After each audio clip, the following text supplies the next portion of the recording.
CBSE के बहुत आभारी हैं कि उन्होंने हमारी पढ़ाई के लिए यह समय पर रोड मैप प्रदान किया है। कोरोना महामारी को देखते हुए सीबीएसई का बड़ा फैसला। Today I'm here to review the new assessment policy which is out for 12 boards yesterday only, and in my view I think it's definitely welcoming for all of the students. CBSE की 10वीं 12वीं के लिए नई assessment scheme.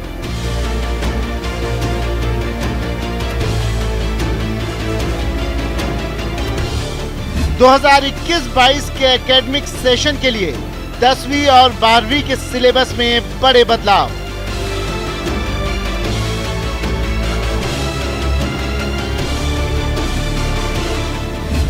CBSE के 2021-22 के academic session को 2 term में बांटा गया।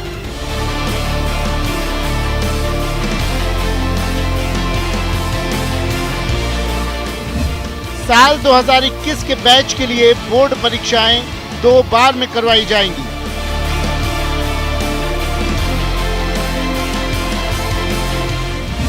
हर टर्म में 50% सिलेबस को कवर किया जाएगा।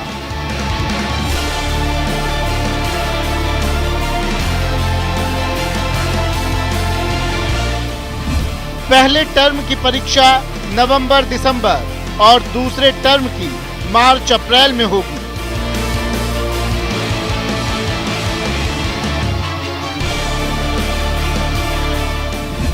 हर एक टर्म के आखिर में बटे हुए सिलेबस के आधार पर परीक्षाएं होंगी।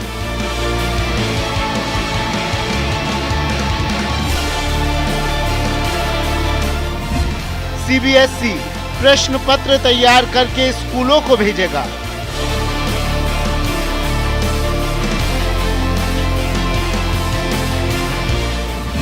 आंसर शीट के मूल्यांकन की प्रोसेस भी बोर्ड ही तय करेगा।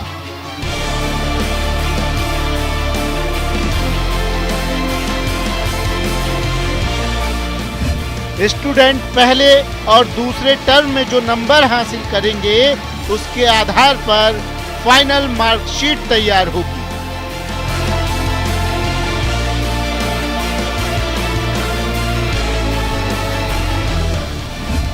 नया पैटर्न, नए सवाल।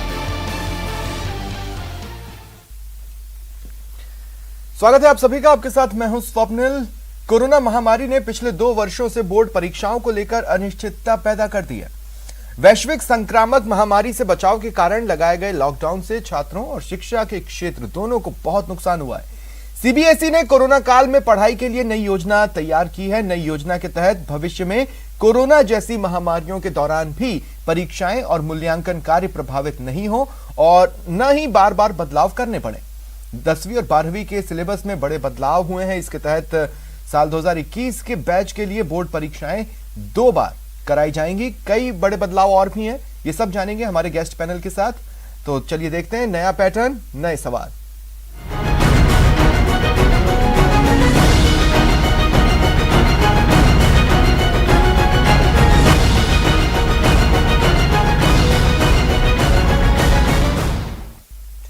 और मेरे साथ जो गेस्ट पैनल जुड़ रहा है आपको इंट्रोड्यूस करवा देता हूं। संजय पाराशर जी शिक्षाविद हैं, सुनील शर्मा जी अभिभावक हैं और सपना योगी स्टूडेंट हैं, 12th क्लास में अपियर कर रही हैं। आप सभी का स्वागत है न्यूज़ 18 राजस्थान पर। सपना, आपसे शुरुआत करना चाहता हूं।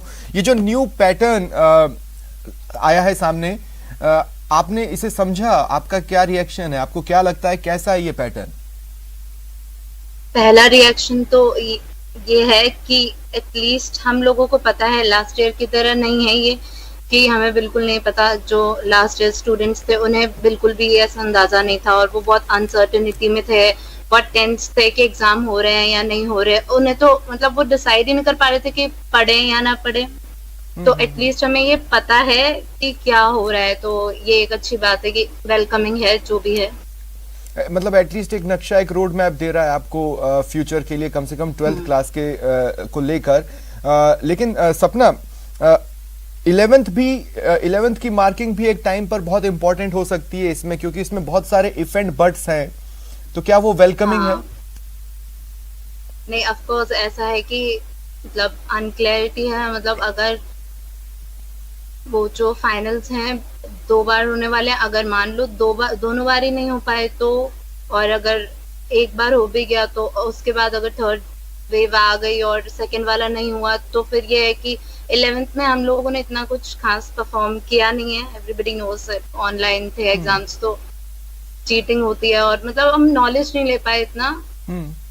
तो ये है कि नहीं, अगर हो तो ऑफलाइन ही हो, वरना ऑनलाइन तो ऐसे ना होने के बराबर ही है almost, because everybody will cheat. तो अब कौन।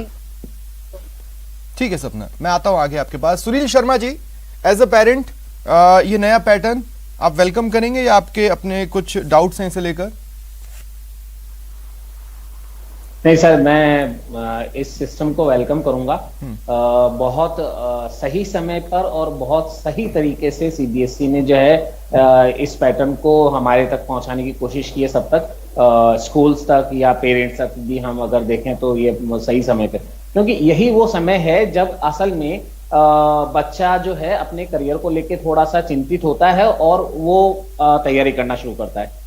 तो जुलाई का महीना जहां स्कूल्स रीओपन हो रहे हैं आफ्टर समर वेकेशंस, बच्चा सोचता है कि अब आगे एग्जाम कब होंगे, किस तरीके से होंगे, चिंता उसको जो रहती है, उस चिंता का निवारण जो है सीबीएसई ने कर दिया इस सर्कुलर के थ्रू, कि अब आपको बिल्कुल क्लियर है कि आपको पूरे साल भर में 2 टर्म एग्जाम्स देने हैं और उनके बीच में पीरियोडिक एग्जाम्स होंगे जिनके अंदर आपको एग्जाम्स में परफॉर्म करना है। डिलेमा वाली कंडीशन नहीं है कि क्या होगा क्या नहीं होगा, जैसे अभी लेकिन सुनील जी, क्या आप ये समझ पा रहे हैं कि जो भी एग्जाम होगा या जो भी बीच के पीरियड में होंगे उन सबको 100% सिंसियरिटी के साथ देना ही पड़ेगा, क्योंकि इफ एंड बट्स की कंडीशन में अब हर एक दिन इंपॉर्टेंट हो जाएगा। मतलब बच्चे पर प्रेशर अब साल भर रहना है, वो किसी भी चीज को लाइट नहीं ले सकता। नहीं सर, मैं इसको प्रेशर नहीं कहूंगा, लेकिन हाँ, नो डाउट बच्चे को सारे साल तैयारी करनी पड़ेगी। जो हमारा सतत शिक्षा का जो सरकार कहती है कि सतत शिक्षा, तो वो सतत शिक्षा ही है ये कि आपको सारे साल छोटे छोटे टुकड़ों में पढ़ाई करनी है और छोटे छोटे टुकड़ों में आपको एग्जाम भी देने हैं। और फिर उसके बाद मैं तो बहुत अच्छा निर्णय मानता हूं कि आप पूरे साल भर का लेके और फिर आखिर में एक बार एग्जाम करवाने की बजाय 50% का एक बार करवा रहे हैं और 50% का एक बार करवा रहे हैं। यानी डेफिनेटली बच्चे की परसेंटेज परफॉर्मेंस जो है, मेरे को लगता है कि इसमें इंप्रूव होगी, अच्छी होगी। ठीक है संजय जी, देखिए मोटे तौर पर देखें, मोटे तौर पर तो मिड टर्म और फाइनल एग्जाम ये तो हमेशा से होती रही है। बस अंतर यह है कि पहले मिड टर्म को स्कूल बनाता था, लेकिन अब बोर्ड या एजेंसी बनाएगी। कहने का मतलब है कि अब बच्चे को 2 बार बोर्ड एग्जाम्स देनी है। देखिए, ये कंपटीशन की प्रक्रिया से बच्चा जितनी बार गुजरेगा, मैं इसके बैकग्राउंड में जाना चाहूंगा। अभी हाल ही में सीबीएसई ने एक सर्वे करवाया था और उस सर्वे में जो प्रश्न पूछे गए थे वो नितांत आवश्यक प्रश्न थे, जैसे कि सिलेबस कितना रेशनलाइज होना चाहिए, आपकी स्टडी का पैटर्न क्या होना चाहिए, क्या आपके पास में वो सारे इलेक्ट्रॉनिक गैजेट्स थे, क्या आपके पास में इरेटिक जो इलेक्ट्रिसिटी सप्लाई है जो अमूमन देखने में आती है तो क्या वो बराबर सप्लाई थी, क्या आपको सही तरीके का स्टडी मटेरियल स्कूल के द्वारा प्रोवाइड किया गया, क्या टीचर से आपकी कनेक्टिविटी, आपके बराबर जो कम्युनिकेशन है वो बराबर बना रहा, क्या आपकी टेस्टिंग बराबर होती रही। तो वो जो अभिभावक, माननीय अभिभावक सुनील शर्मा जी जो कह रहे हैं, मैं उनकी बात से इत्तेफाक रखता हूं कि कंटिन्यूअस असेसमेंट की प्रक्रिया से बच्चों को गुजरना ही होगा। और जब इस कंटिन्यूअस असेसमेंट की प्रक्रिया से वो गुजरेंगे तो एक कॉम्पिटिटिव वातावरण उनके लिए निर्मित होगा, चाहे वो नीट का एग्जामिनेशन फाइट करेंगे या जेई का करेंगे या क्लेट का करेंगे या एनडीए या जिस भी कंपटीशन में वो जाना चाहेंगे। जब इस कंटिन्यूअस असेसमेंट की प्रक्रिया से वो बच्चे अपने आप को निकालेंगे तो उनके अंदर एक प्रकार का प्रतियोगी विकसित होगा। संजय जी देखिए, अब ठीक, ये वो एक पुराना गाना मुझे याद आ रहा है, जिंदगी हर कदम एक नई जंग है। अब बच्चों के साथ भी यही होने वाला है कि हर कदम पे एक नई जंग से उन्हें गुजरना है। मैं कहना ये चाह रहा हूँ कि देखिए हर रोज एक सा नहीं होता, किसी भी स्टूडेंट के लिए भी, किसी भी खिलाड़ी के लिए भी हर रोज एक सा नहीं होता। किसी किसी दिन उसका डाउन होता है, वो उस दिन अपने 100% पे नहीं होता, लेकिन अब आपको हर वक्त अपने 100% टो पर रहना पड़ेगा। कहने का मतलब यह है कि जब मिड टर्म होगा और जब फाइनल ईयर एंड एग्जाम होगी, दोनों में आपको अपना 100% देना है, क्योंकि एक भी बिगड़ा या एक दिन भी खराब गया तो पूरा एवरेज नीचे आ सकता है। बिल्कुल बिल्कुल ये है, और इसके लिए स्कूलों ने अपने स्तर पे जो है वो तैयारी कर ली है कि मिड टर्म से पहले वो किस तरीके का इंटरनल असेसमेंट होना है। सीबीएसई ने उसके लिए भी कहा है कि अगर कोई बच्चा किसी प्रकार से अगर मिड टर्म में या फाइनल में अच्छा स्कोर नहीं कर पाता तो उसके लिए इंटरनल असेसमेंट भी है। एक थ्योरी का पार्ट और प्रैक्टिकल का पार्ट जो है वो अहम रोल अदा करता है। अगर किसी के पास 100 मार्क्स में से 70 नंबर अगर उसके थ्योरी के हैं तो 30 नंबर उसके पास में internal assessment, practical, project file बनाने की भी है। तो ये एक सतत मूल्यांकन की प्रक्रिया का असेसमेंट और असाइनमेंट दोनों चीजें हैं। हम जब असेसमेंट की बात करते हैं तो वो कंटिन्यूअस असेसमेंट है।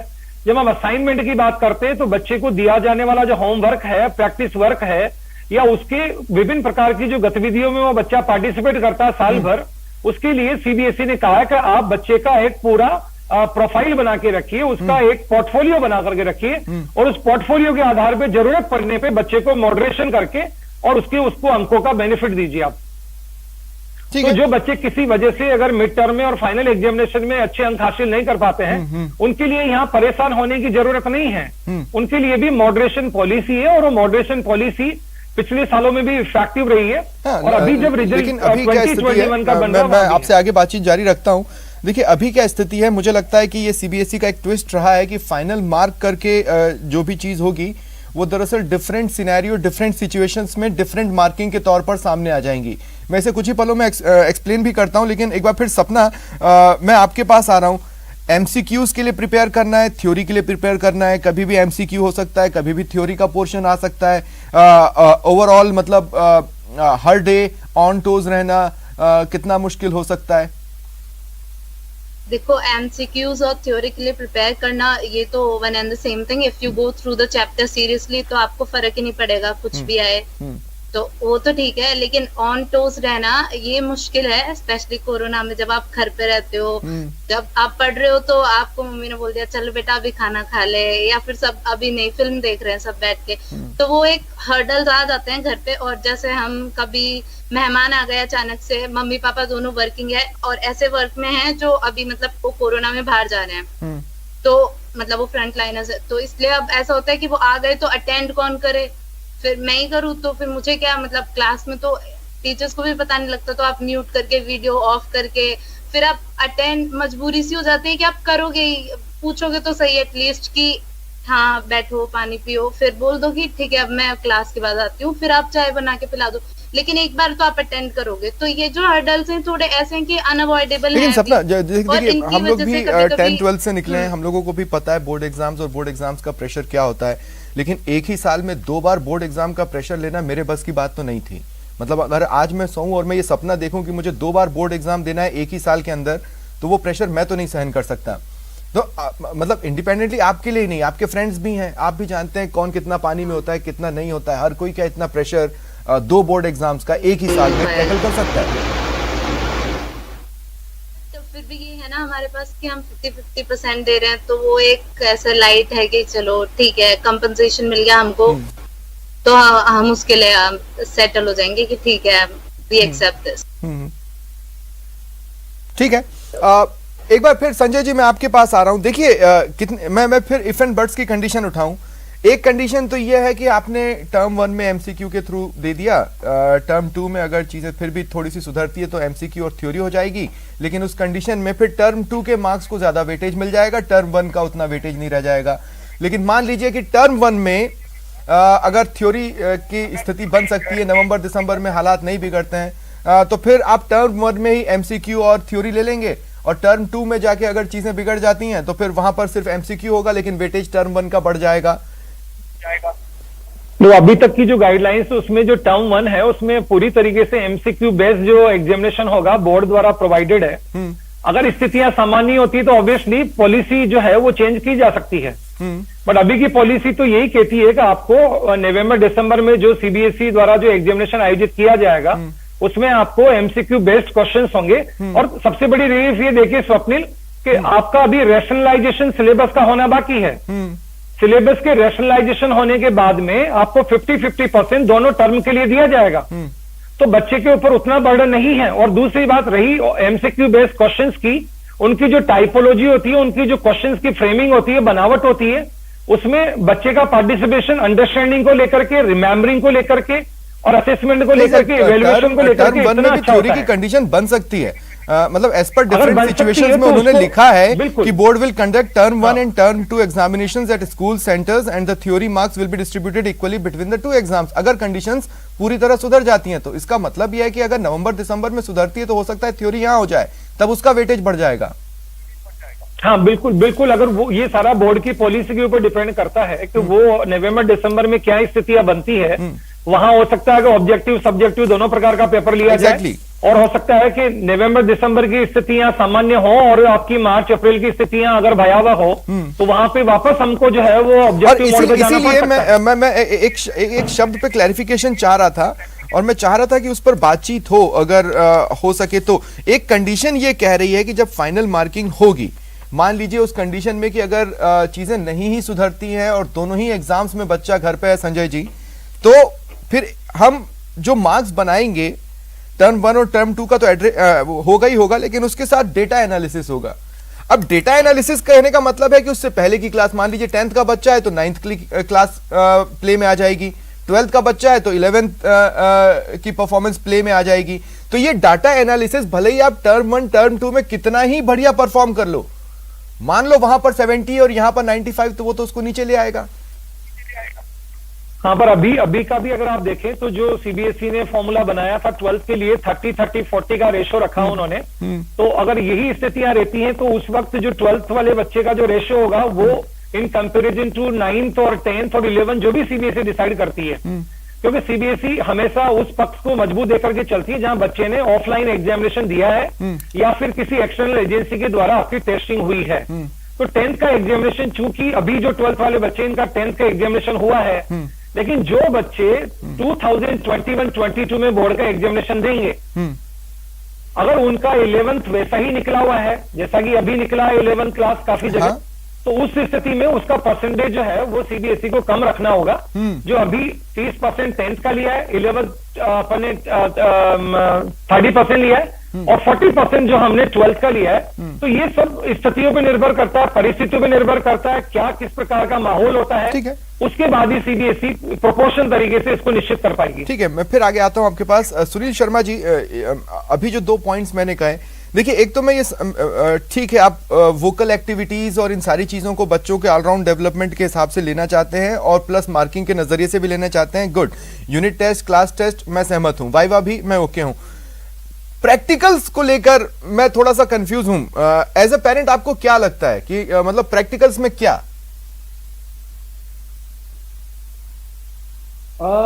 सर अभी जैसे मैं मेरे बच्चों के लिए अगर कहूँ तो मेरे बच्चे जिस स्कूल में पढ़ रहे हैं वहां पर ऑनलाइन क्लासेस में उनको प्रैक्टिकल भी कंडक्ट करवाए जा रहे हैं और वहां पर उनके टीचर जो है वो प्रैक्टिकल्स करवाते हैं, दिखा उनको और समझाते हैं।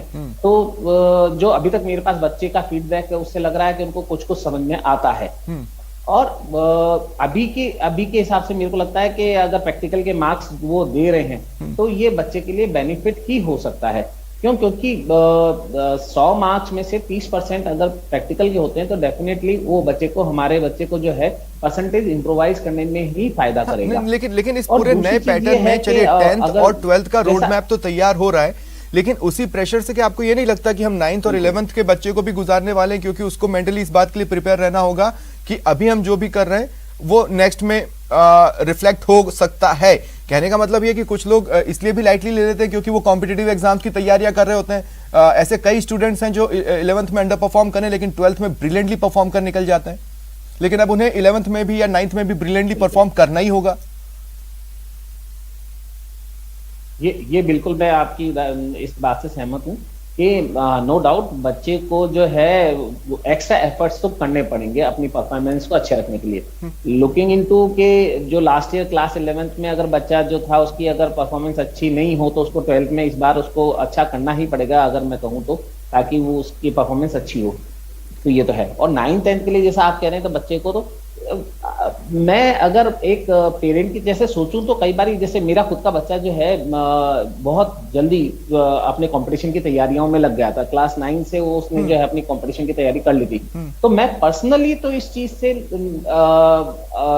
ये परेशानी कुछ महसूस नहीं कर रहा हूँ। लेकिन हाँ, हो सकता है कुछ अभिभावकों के साथ ऐसा हो कि उनके बच्चे जब 11th में या 12th में आके सोचते हैं तो उनके लिए शायद ये बहुत लेट वाला हो जाए कि it is too late now, अब हम जागे हैं और हम क्या करें। इसीलिए जैसे ये नया पैटर्न आया, मैं सबसे पहले सोशल साइट्स पर गया ये देखने के लिए कि किस तरह से ये ट्रेंड हो रहा है, और विश्वास मानिए कि इस वक्त जब हम डिबेट में बैठे हैं तब तक तो इसके कई सारे मीम्स आ चुके हैं इस नए पैटर्न्स को लेकर। या तो बच्चे बहुत एक्साइटेड हैं या बिल्कुल नहीं है। वो मीम्स मैंने सोशल साइट्स पर देखे हैं जाकर। सपना, एक बार फिर मैं आपके पास आ रहा हूँ। आप 11th में थे, मुझे अपनी क्लासेस याद हैं। मान लीजिए केमिस्ट्री के लिए हम प्रैक्टिकल्स के लिए लेबोरेटरी में जाते थे तो हमें भी कुछ मिक्सचर्स दे दिए जाते थे कि इसमें ये डालो, लाल गैस निकलेगी तो हो सकता है क्लोरीन हो, फिर आगे बढ़ो, ऐसा करो। ये चीजें आप देख ही रही हैं, हम कर रहे हैं। हमने किया था, कहने का मतलब। तो इसमें क्या लगता है कि आपका असेसमेंट आ गया होगा सिर्फ वाइवा बेसिस पे कि आपने क्या सीखा है? 11th कैसा था? नहीं, हमारे 11th इतना बहुत बुरा नहीं था, लेकिन as comparison to other classes down था। और प्रैक्टिकल्स का ये है कि समझ तो आ रहा है, और हम फाइनल्स में हम एग्जाम दे के आए थे, प्रैक्टिकल भी। और मतलब थोड़े दिन के लिए कोरोना डाउन आया था, वेव नहीं थी, केसेस कम हो गए थे, तो तब हम एग्जाम्स दे के आए थे। और तो तब हमने प्रैक्टिकल एग्जाम्स भी दिए थे और वो अच्छे गए थे। तो जहां तक है कि हमें लग रहा था कि हम नहीं कर पाएंगे, बट हमारे प्रैक्टिकल एग्जाम से एक दिन पहले चलो फिर से क्लास ले ली, तो हमने 2-3 बार देख लिया वीडियो कॉल पे। फिर जब करा तो हमने पाया कि हम कर पा रहे हैं, तो वो इतना बुरा, इतना अफेक्टेड नहीं है। लेकिन सपना, कुछ स्टूडेंट्स होते हैं जो कॉम्पिटिटिव एग्जाम्स की तैयारियों के लिए इतना ज्यादा डेडिकेटेड होते हैं कि वो लगभग मतलब 3 to 4 months उसको डेडिकेट करते हैं और उसके बाद फिर अपनी बोर्ड के लिए सीरियस होते हैं और उसको कवर अप करते हुए साथ साथ लेते हुए एंड रिजल्ट तक पहुंचते हैं। ये नया पैटर्न क्या उस पर्सपेक्टिव में या उस साइड से उतनी मोहलत देता है, उतनी ही छूट देता है, या फिर नहीं? नहीं, ऑफ कोर्स बंदिश हो जाती है कि आपको बोर्ड्स के लिए भी ध्यान से पढ़ना है, बट ये है कि ओवरलैप हो जाएगा। क्योंकि आप जैसे आप ऑब्वियसली अगर आपने कॉमर्स लिए तो आप उस टाइम पे जब आप 11th-12th में हो तब तो यूपीएससी की तैयारी नहीं करोगे, तब तो आप कॉमर्स से रिलेटेड अगर आपको सीए बनना है तो वो वही पढ़ोगे। तो वो सेम ही सिलेबस होता है ऑलमोस्ट। तो इसलिए अच्छा है कि आप पूरे टाइम आपको ऑन टोज रहना पड़ेगा, पढ़ाई करनी पड़ेगी। तो एक जो ये कंपल्शन बना दिया गया है ना, this pressure is actually good for us, क्योंकि एक तो 11th में हम लोगों ने इतने अच्छे से पढ़ा नहीं, तो अच्छा ही है कि अब हम 12th में बहुत अच्छे से पूरे साल ही पढ़े। ठीक है, तो मैं तो बहुत पॉजिटिव हूँ इसके बारे में। ठीक है संजय जी, एक बार फिर मैं आपके पास आ रहा हूँ। देखिए, मैं मतलब पिछले साल से लगातार पेपर्स कैसे होंगे, एग्जाम्स कैसे होंगे, इसकी कई डिबेट्स मैंने ली हैं, कुछ में आप भी मेरे साथ जुड़े हैं। मैंने एक पॉइंट पुट अप करने की कोशिश की थी कुछ महीनों पहले कि अगर बच्चों को ये लगता है कि ऑनलाइन एग्जाम्स होंगी तो चीटिंग की प्रोबेबिलिटीज बढ़ जाती है। तो मैं ये कहना चाह रहा था कि सीबीएसई को कुछ ऐसी चीज लेकर आनी चाहिए जो कि सब्जेक्टिव भी हो लेकिन उसमें कंटेंट महत्वपूर्ण हो। मतलब किताब खोले और मिल जाए ऐसा नहीं हो, आपको दिमाग लगाना है, सॉल्व करना है और ऑप्शंस में से ढूंढना है। ये एक मांग काफी लंबे समय से रही थी कि आप बच्चों को सिर्फ किताबों की लाइनों तक सीमित क्यों कर देते हैं। उसने सच में कितना ग्रैस्प किया है वो जानने से ही उसका रियल असेसमेंट हो सकता है। आज क्या वो स्टेज इतनी चीजों के साथ सीबीएसई दे पा रहा है, या फिर हम अभी भी उसी ढर्रे पर जा रहे हैं जहां पर एक कागज के टुकड़े पे डिफरेंट सब्जेक्ट्स के लिखे मार्क्स ही सबसे इंपॉर्टेंट होंगे? स्वप्निल, जब एमसीक्यू बेस्ड क्वेश्चन पेपर की बात कर रहे हैं तो सीबीएसई ने अपने विभिन्न ट्रेनिंग सेशंस के माध्यम से टीचर्स को ये बताने की कोशिश की है कि क्वेश्चन पेपर का जो ब्लूप्रिंट होगा, डिजाइन होगा, वो कैसा होगा। अब जब हम उसमें से एक डिजाइन की बात करना चाहूंगा मैं आपको, case study based design. Case study पर आधारित प्रश्न जो है वो बच्चा गूगल से सर्च करके आंसर नहीं ले सकता है। अच्छा है। उसको उन केस स्टडीज के क्वेश्चंस के लिए डेप्थ में उस पैराग्राफ को पढ़ना पड़ेगा, उससे संबंधित जो बैकग्राउंड है उसके तरफ उसको निगाह दौड़ानी पड़ेगी, तब जाकर के वो 90 मिनट में जितने भी प्रश्न आएंगे उनको अटेम्प्ट कर पाएगा। उसका अपना टाइम मैनेजमेंट भी उसको महत्वपूर्ण रोल अदा करेगा। तो क्वेश्चन की जो टाइपोलॉजी है, जो क्वेश्चन की फ्रेमिंग है, वो सीबीएसई ने इस तरीके से डिजाइन करने के लिए अपने ब्लूप्रिंट के माध्यम से टीचर्स को कहा है कि इस 50% करिकुलम में आपको इस प्रकार के प्रश्न ऐसे बनाने हैं ताकि उन प्रश्नों का जवाब देते वक्त बच्चा कॉन्सेप्चुअलाइज हो, बच्चा उसको असेसमेंट और खुद पर आकलन करके, खुद का इवेल्युएशन करके ही आंसर लिख पाएगा। वो कहीं गूगल पे शब्द डालने से आंसर नहीं मिल सकता उसको। हाँ, मैं इस बात से इत्तेफाक रखता हूं कि जब बच्चों को ऑनलाइन मोड का मौका मिलता है तो उनका जो अचानक जो एवरेज बच्चा है वो वहां पे जो हाई एवरेज में चला जाता है, और जो बच्चे लोअर एवरेज वाले होते हैं वो एवरेज से ऊपर आ जाते हैं। लेकिन अगर क्लास का पूरा ओवरऑल रिजल्ट देखा जाए तो वहां पे उसमें जो लेकिन क्या स्कूल का रोल अब मार्किंग में कुछ रह गया है? जैसे पहले तो भी 20% वेटेज तक की बात हो जाती थी, लेकिन अब वो वेटेज नजर नहीं आ रहा जब सारी चीजें इनके पास है। मतलब अब स्कूल को सिर्फ एक फैसिलिटेटर और जो बोला गया है उसको फॉलो करने वाले का रोल निभाना है, या फिर आप स्कूल्स के लिए भी कुछ देख रहे हैं इसमें? देखिए, वो बच्चा अगर होम लाइन अगर उसका एग्जामिनेशन होता है और वो वहां से ऑब्जेक्टिव पेपर जैसे जैसे करके अगर अच्छे मार्क्स भी अंक प्राप्त कर लेता है, तो जब वो सेकंड टर्म एग्जामिनेशन देने आ रहा होता है उसके वहां पे उसके ऑब्जेक्टिव की जगह सब्जेक्टिव पेपर सामने आता है। और अभी ये देखा गया है स्वप्निल कि बच्चों ने जो इनकी हाफ ईयरली एग्जामिनेशन हुई है उनमें 80% मार्क्स प्राप्त किए हैं, लेकिन जब वो ऑफलाइन करीब सभी स्कूलों ने ऑफलाइन एग्जामिनेशन लिए हैं मार्च अप्रैल में, वहां उनकी परसेंटेज एकदम 50% पे आ गई है। तो उनका रिजल्ट जो है वो एवरेज ही जा रहा है यहाँ से। उन्होंने अगर ये सोच करके कि हम जो है वो गलत तरीके से अपने अंकों को बढ़ा लेंगे, लेकिन जब वो सेकंड टर्म का एग्जामिनेशन ऑफलाइन होगा, सब्जेक्टिव की ऑब्जेक्टिव की जगह सब्जेक्टिव होगा, और वहां मेरा आखिरी सवाल है, बहुत शॉर्ट में दीजिएगा, क्या ये पैटर्न रूरल फ्रेंडली हो पाएगा?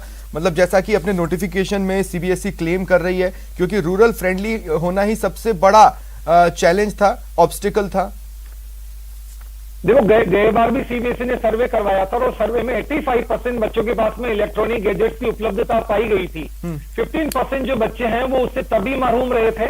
और अभी अपने सर्वे में सीबीएसई ने पूछा है कि सरकारी स्तर पे क्या क्या आपको सुविधाएं दी जा सकती है रेडियो के माध्यम से, और जो भी सुविधाएं आपको जो मिल सकती है कि व्हाट्सएप के माध्यम से कंटेंट भेजे जाते हैं, वीडियो रिकॉर्ड करके पॉडकास्ट किए जाते हैं ऑडियो में। तो सीबीएसई ने यह भी पूछा है कि आपको कंटेंट आधारित जो भी लर्निंग चाहिए वो किस मोड पर चाहिए, आपको रेडियो पे चाहिए, आपको टेलीविजन पे चाहिए, या और किस माध्यम से चाहिए। तो अगर वो सारे संसाधन अगर सरकार रूरल स्टूडेंट्स को मुहैया करवाती है तो ये पॉलिसी, चाहे वो रूरल बच्चा है, चाहे अर्बन है, चाहे रिमोट। ठीक है संजय जी, शुक्रिया आपका। सुनील जी, आपका भी शुक्रिया हमारे लिए वक्त निकालने के लिए। सपना, आपको भी थैंक्स और ऑल द बेस्ट। अब ये नया पैटर्न है जिस पर आप चलेंगी। मैं बेस्ट विशेस रखता हूं सभी 9, 10, 11, 12 के स्टूडेंट्स के लिए और तमाम स्टूडेंट्स के लिए, क्योंकि ये एक स्ट्रगल है और अब रोज करनी है। बहुत बहुत शुक्रिया आप सभी का जुड़ने के लिए। फिलहाल इतना ही, नमस्कार।